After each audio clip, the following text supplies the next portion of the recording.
नमस्कार, मैं हूं आपके साथ गौरव राजेंद्र। बुलेटिन की शुरुआत करते हैं। गरियाबंद में उदंती सीता नदी अभ्यारण्य के कोर इलाके में बसने वाले 51 गांव के 2000 परिवार सख्ते में आ गए हैं।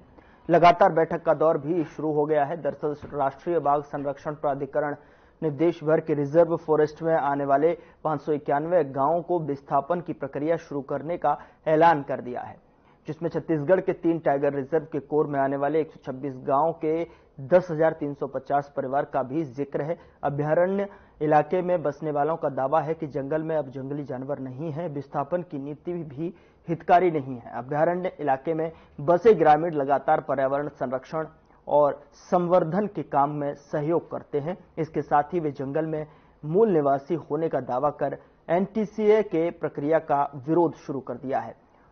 उदंती सीता नदी अभ्यारण्य क्षेत्र के रहवासी इलाके इसके विरोध में 18 सितंबर को जिला मुख्यालय में भी एकत्र हो विरोध प्रदर्शन करने जा रहे हैं। इधर मामले में अभ्यारण्य के उपनिदेशक वरुण जैन ने विस्थापन की प्रक्रिया को जनहित में बताया है। साथ ही यह भी कहा है कि इसके लिए ग्रामीणों की सहमति आवश्यक होगी।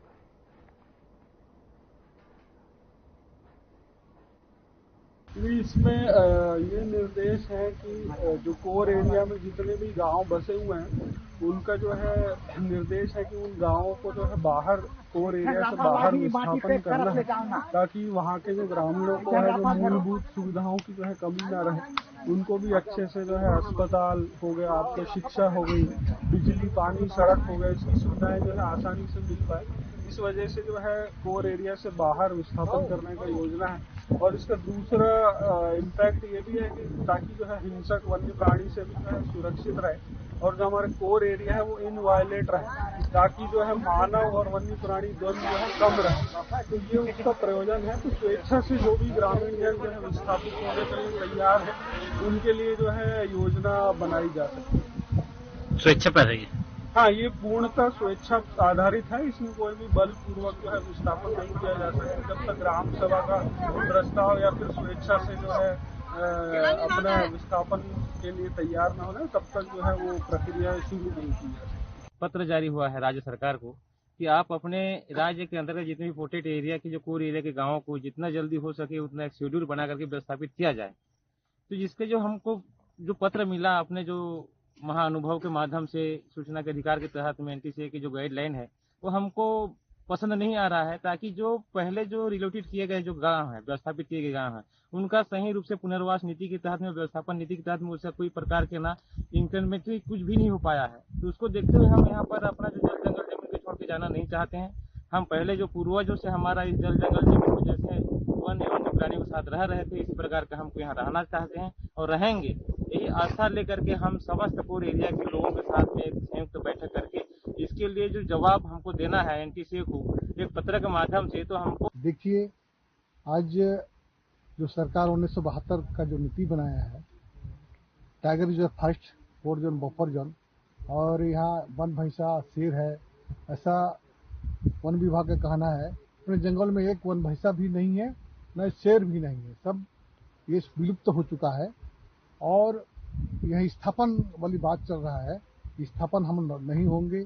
क्यों कारण से हमारा जो पूर्वज हजारों पीढ़ी इस धरती पे निवास कर रहा है और ये जल जंगल जमीन वन्य प्राणी वन्य जीव के साथ रहता आया है, हम यहीं रहेंगे। और एक बात और कहना चाह रहा हूँ कि जैसा भी सरकार पैकेज बनाया है, भेदभाव पैकेज, ये प्रति व्यक्ति को 10 लाख रुपया दो, स्थापन करो, और यही है इस देश में 1 डिसमिल का 10 लाख रुपया डिसमिल चलता है। उधर गुजरात में आयोजित global renewable energy investors meet and expo 2024 में मुख्यमंत्री विष्णुदेव साय ने शिरकत की। इस दौरान उन्होंने कहा कि प्रधानमंत्री नरेंद्र मोदी के नेतृत्व में हरित ऊर्जा के क्षेत्र में भारत के उत्कृष्ट प्रदर्शन किया है। आपको बता दें कि 2030 तक गैर पारंपरिक ऊर्जा स्रोत से 500 गीगावाट बिजली उत्पादन करने के लक्ष्य को पाने में छत्तीसगढ़ महत्वपूर्ण भूमिका निभाएगा। उन्होंने आगे क्या कुछ कहा, आइए आपको सुनाते हैं। सभी जानते हैं कि हरित ऊर्जा के क्षेत्र में हमारे यशस्वी प्रधानमंत्री श्री नरेंद्र मोदी जी के मार्गदर्शन में देश का प्रदर्शन उत्कृष्ट रहा है एवं निरंतर हम इस दिशा में प्रगति कर रहे हैं। भारतवर्ष ने सन 2030 तक गैर परंपरागत स्रोतों से 500 गीगावाट बिजली उत्पादन करने का लक्ष्य निर्धारित किया है। मुझे आशा है कि हम इस लक्ष्य को समय से पहले ही प्राप्त कर लेंगे। मुझे यह बताते हुए अत्यंत खुशी हो रही है कि सुनिश्चित कार्य में छत्तीसगढ़ राज्य की भी बहुत महत्वपूर्ण भूमिका रहेगी।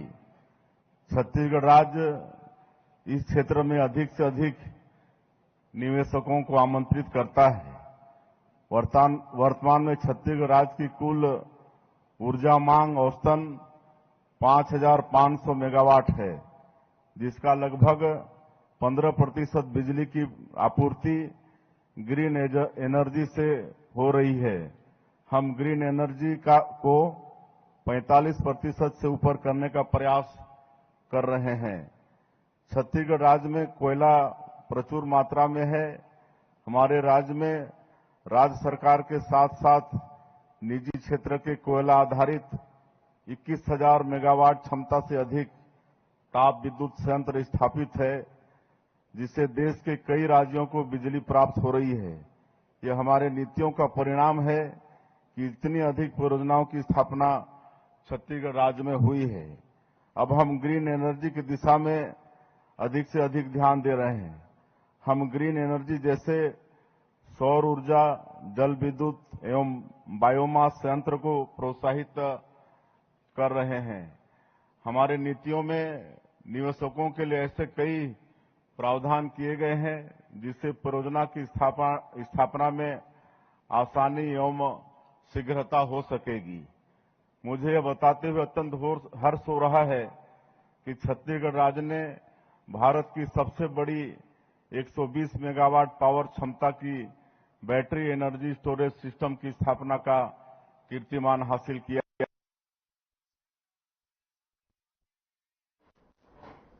उधर गरियाबंद के देवभोग थाना में मानसिक विक्षिप्त महिला के साथ दुष्कर्म का मामला सामने आया है। शिकायत के बाद पुलिस ने मामला दर्ज कर आरोपी को गिरफ्तार कर कार्रवाई शुरू कर दी है।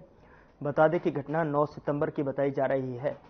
पीड़िता मुख्य बस्ती से दूर अपने भाई के साथ रहती है। रात के समय भोजन कर वापस अपने घर जा रही थी, तभी सुनसान जगह आरोपी ने पीड़िता के साथ दुष्कर्म किया। पीड़िता का बयान दर्ज कर लिया गया है, लेकिन आरोपी की पहचान करने में 1 सप्ताह का समय लग गया। मानसिक विक्षिप्त महिला लगभग 40 वर्ष की है। उनके साथ उसके गांव का ही एक आरोपी भजन लाल मांझी, उनके लगभग 50-52 साल के द्वारा दिनांक 9/9/24 की रात्रि लगभग 8-8:30 बजे जब वो अपने घर से अपने चाचा घर जा रहे थे, उसके दौरान ही बीच में जो कि गेट पड़ता है उस जगह में उसके साथ जबरदस्त शारीरिक संबंध बनाया था, जो कि पीड़िता मानसिक रोगी है, जिसके द्वारा परिजनों को बाद में बताए जाने पर परिजन थाना आए थे। क्योंकि महिला मानसिक है, इसलिए उसको स्पेशल एजुकेटर होते हैं उनके पास भेजे थे। उनके कथन के अनुसार ही उसमें अग्रिम कार्रवाई कर अपराध दर्ज कर रहे हैं।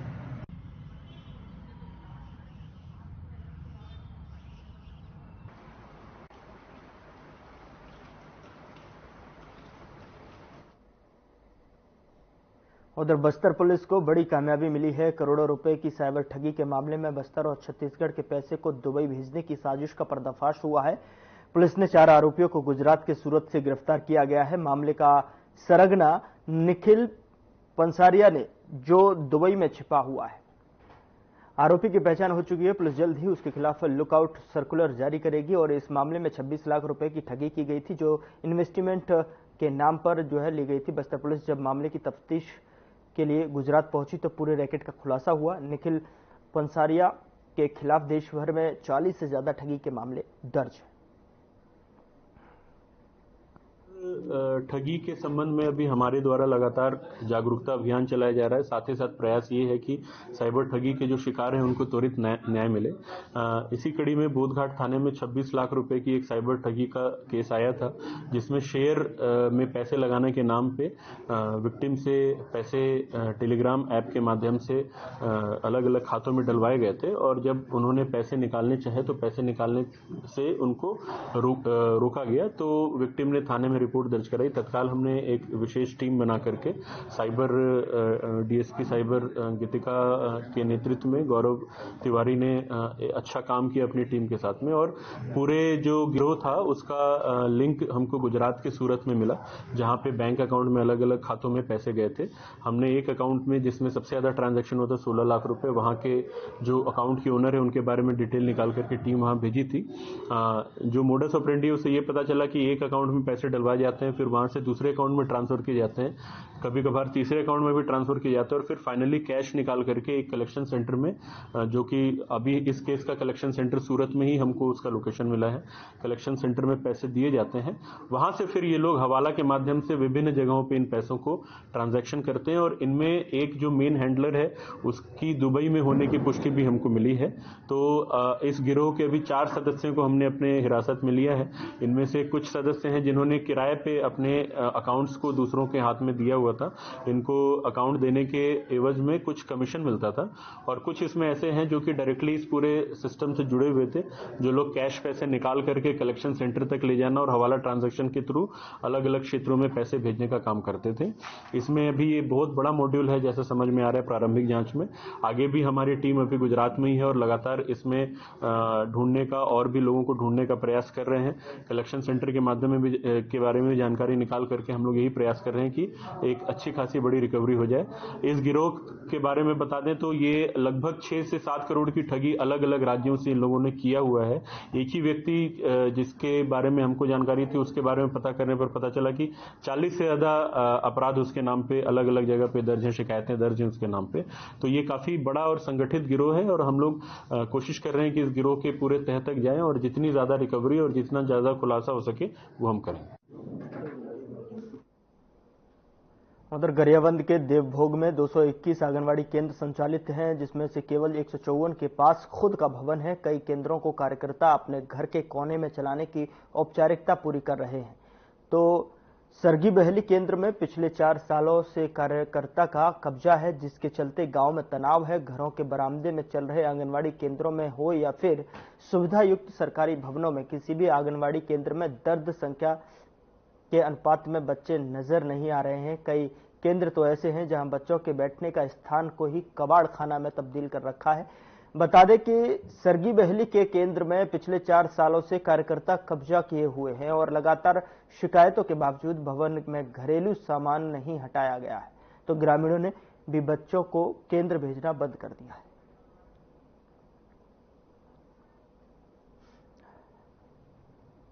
मतलब वो बोलती है कि मैं रात में बाहर सोने जाती हूँ, वो उसके पति और पत्नी।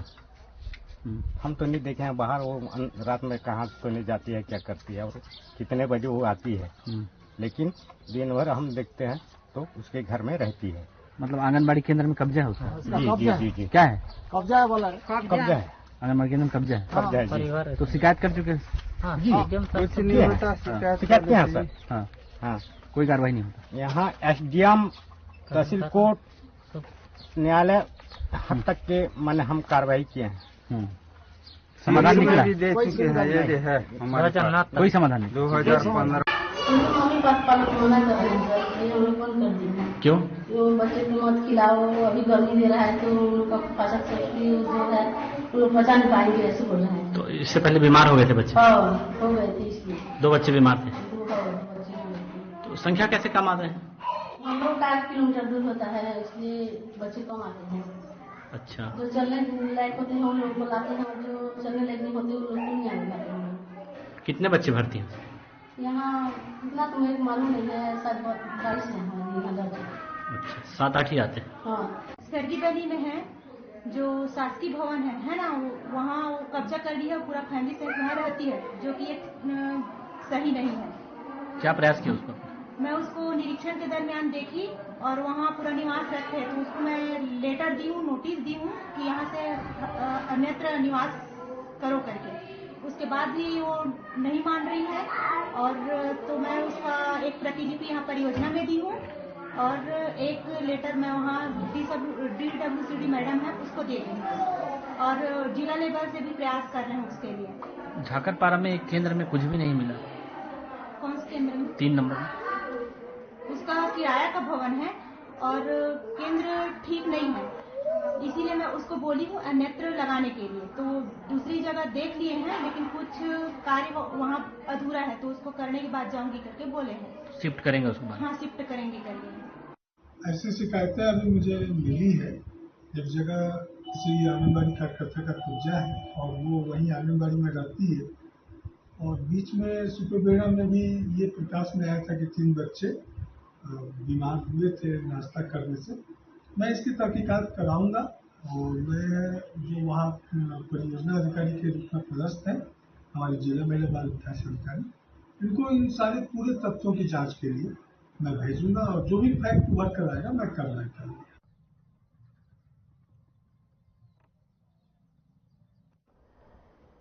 उधर रायपुर के जोरा में स्थित इंदिरा गांधी कृषि विश्वविद्यालय में राज्य स्तरीय श्रमिक सम्मेलन का आयोजन किया गया, जिसमें सीएम विष्णुदेव साय ने शिरकत की। में इकट्ठे होते हैं, ऐसे बाजार में इकट्ठे होते हैं, उनके लिए योजना थी और योजना है, फिर से चालू किया गया है। अन्नपूर्णा योजना के तहत 5 रुपया में भरपेट भोजन की व्यवस्था हर जिले में इसको बेहतर तरीके से शुरू करना चाहिए। हर जिले में मजदूरों के बीच ये सबसे लोकप्रिय योजना। मैं राजनांदगांव में जानता हूं कितने मजदूर वहां भोजन करते हैं। ऐसे कोरबा के रहने वाले हैं मंत्री जी, वहां तो श्रमिकों मजदूरों की बस्ती है।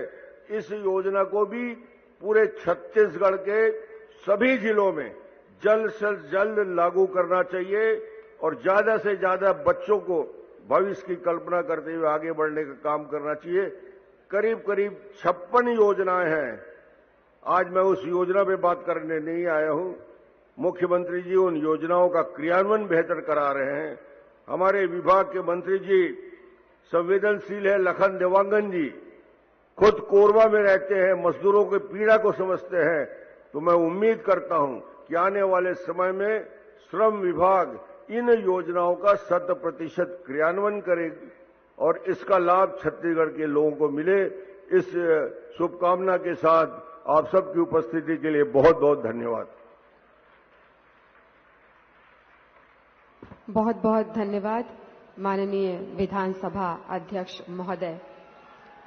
आज भगवान विश्वकर्मा की जयंती है और आज के शुभ अवसर पर हमारे प्रदेश के मुखिया, हमारे सम्माननीय मुख्यमंत्री महोदय ने सुबह से ही सौगातों की झड़ी लगा दी है हमारे नागरिकों के लिए, हमारे छत्तीसगढ़ के भाई बहनों के लिए, और जिसका एक छोटा सा उदाहरण आपने थोड़ी देर पहले देखा कि किस तरह से सौगात पे सौगात हमारे छत्तीसगढ़ के भाई बहनों को मिलती चली जा रही है। तो ऐसे ही स्वप्न दृष्टा, जुझारू हमारे सम्माननीय मुखिया, माननीय मुख्यमंत्री महोदय श्री विष्णुदेव साय जी को हम सादर आमंत्रित करते हैं जोरदार तालियों की आवाज के साथ हम सभी को संबोधित करने के लिए। माननीय श्री विष्णुदेव साय जी।